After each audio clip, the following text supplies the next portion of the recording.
As far as you know. As far as I know, yes. But how's he doing? He is finding recovery and sobriety, and he's doing very well for Steve. So very For Steve. I like how you added that. No, he's on a very, very promising road to recovery. Excellent. I feel good about his progress. And his health, how's it been now? The cancer Is under control, Ah. which is good. Yes. Yep.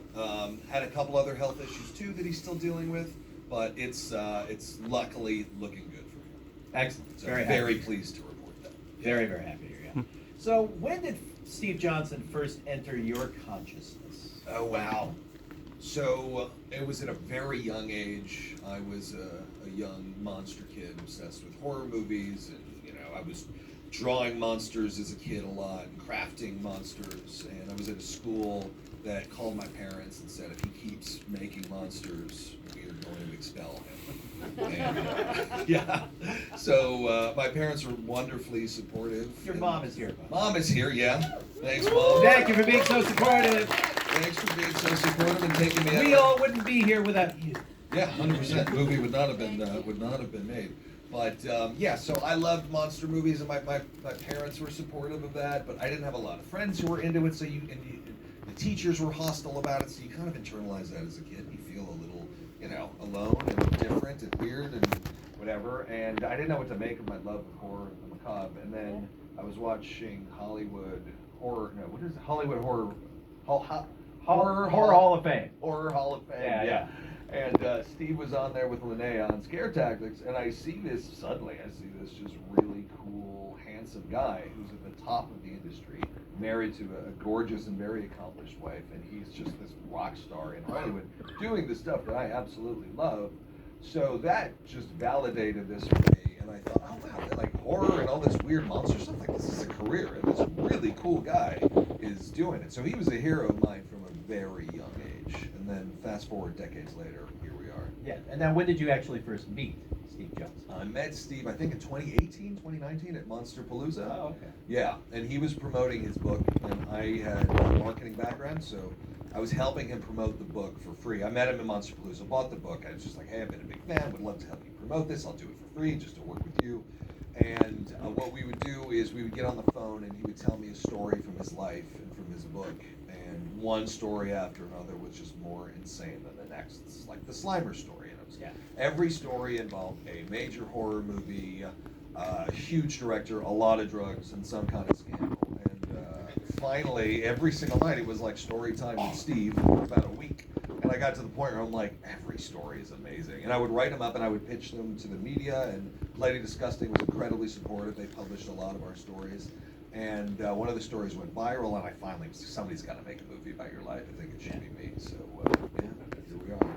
And, getting that movie off the ground, this was a kind of a 7-year process because you started shooting pre-COVID and then didn't wrap up until last year.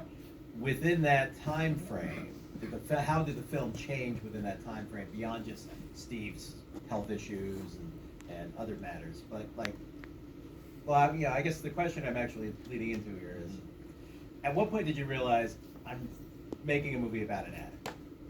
That's a great question. At first, he's this just fun rock star guy, smokes, probably drinks a little too much, but we all have friends that way who aren't necessarily serious addicts. But after a while, I saw patterns, behaviors, and things like that, and I realized, all right, this is like a real issue. And it definitely got in the way of production in a number of cases, but luckily we were able to keep things afloat. But I would say probably year 2 or 3, it dawned on me there were episodes and things that happened, and so I quickly realized this is a side of the story we have to tell. Because from day one, I didn't want to do hagiography. I didn't want to just do an overall hero worship piece. Yeah. Although I do greatly admire him, I hope that comes through. But I wanted to really, it's great. Wanted to really be honest about what else he is and the other things that he battles and like that. So it became clear we can't tell the story about him without getting into the substance issues. But yeah, it was probably year 2 I realized this is a real issue.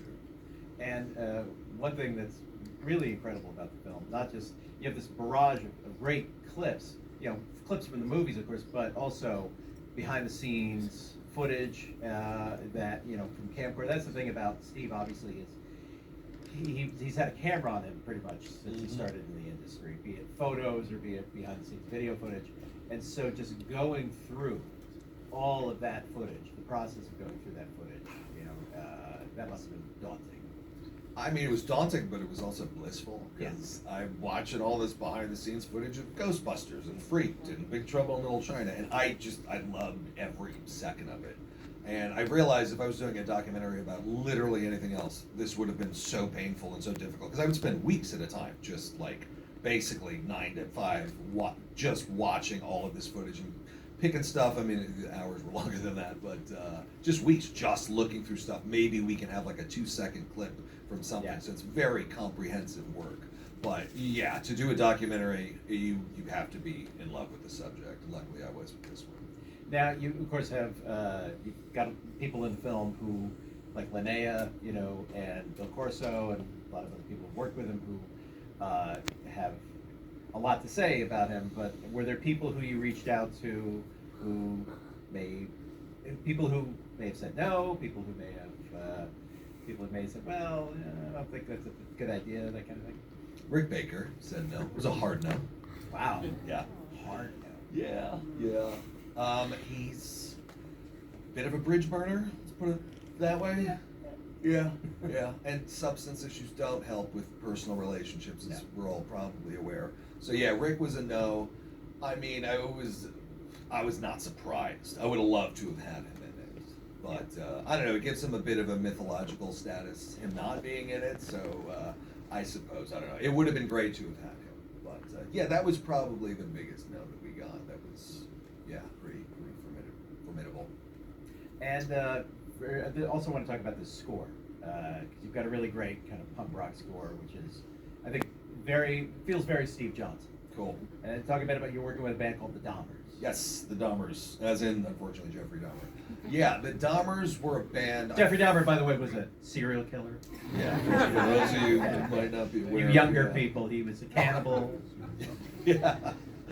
Jeffrey Renner played him in a movie. Go ahead. Right. Yeah, I discovered the Dahmers on Spotify, their recommendation engine. I heard it, like, oh my god, this sounds like early 70s era Misfits, but has a real sense of emotion It's behind like it. a power punk band. Yeah.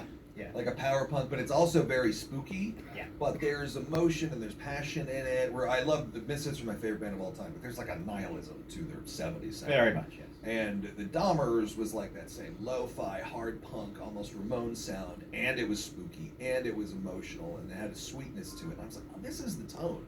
Because Steve Johnson is all of those things, right? Yeah. So it just seemed like the perfect fit. I originally was going to license a couple songs, but I got in touch with them, told them what I was doing, and there's a wonderful band from Sweden. I wish they would come to the United States. But they said, why don't you just use our entire song catalog for a very reasonable price? Because they wanted to get, they loved the project and wanted to get involved. So they were wonderful to work with. And then we had Jonas Wickstrand, who was our composer, also from Sweden. People from Sweden are astonishingly good musicians. So and he did our score, which we wanted to include like a lot of 80s style synths and kind of emotional chords and stuff like that, but make it also work as a nice counterpoint to the Dahmer soundtrack as well. And I thought Jonas did a wonderful job. He was great to work with. Fantastic. Yeah. Let me take it out to you guys. Get some questions in the audience here. Right here. I read that you said some of the footage was stolen at some point. Oh yeah, all of Steve's archives were stolen at one point. We had a whole story about that in the movie, but like it was just so much, we cut it out. Yeah, he got all of his archives stolen, and luckily he was able to recover them. Yeah, it was a big, long story. We did a scene on it that will definitely be in the special features, but when the studio closed down, when he was closing down his studio, it was kind of a slow burn, and he needed a lot of money really fast, so he decided to leave his office unlocked, and unfortunately somebody was going to come in and steal everything, but he actually hired someone to clear out the entire office and just sell it. So he was going to collect insurance money from that and also sell all of that stuff as well while he was in Costa Rica, and the guy was basically funneling money to him. But then the guy, his original cut was like 15%, then he goes, I want 20, and then he goes, I want 30, and then he goes, you know what, fuck you, Steve, I'm taking all of it. And that was in the movie, but we did take it out because it just got too long. But yeah, his archives were stolen, And Steve hired a private investigator to hunt them down, and he found him somewhere in Colorado or something, and there was a standoff, and the cops were involved. It was like something out of Fargo, as he says. Yeah. No shortage of insane stories with this guy. I mean, cutting stuff was the most difficult part of this, but he got the archives back, so luckily here we are. Yeah. Right here. Yeah, the story of the time capsule was crazy for me. There other moments like this that was really surprising that you can believe happen? I think the time capsule was our biggest gift. That was incredible. And yeah, we did try to get Jordan Peele somehow involved, but he's somewhat of a busy man these days. Yeah. Well, it's interesting though. So we had a short film that played yesterday called Pigs Underneath. It was produced by his company. Oh, wow. And we actually had one of the producers here who works for Jordan Peele. Oh, wow. And I mentioned it. Huh? Was it Ian? No.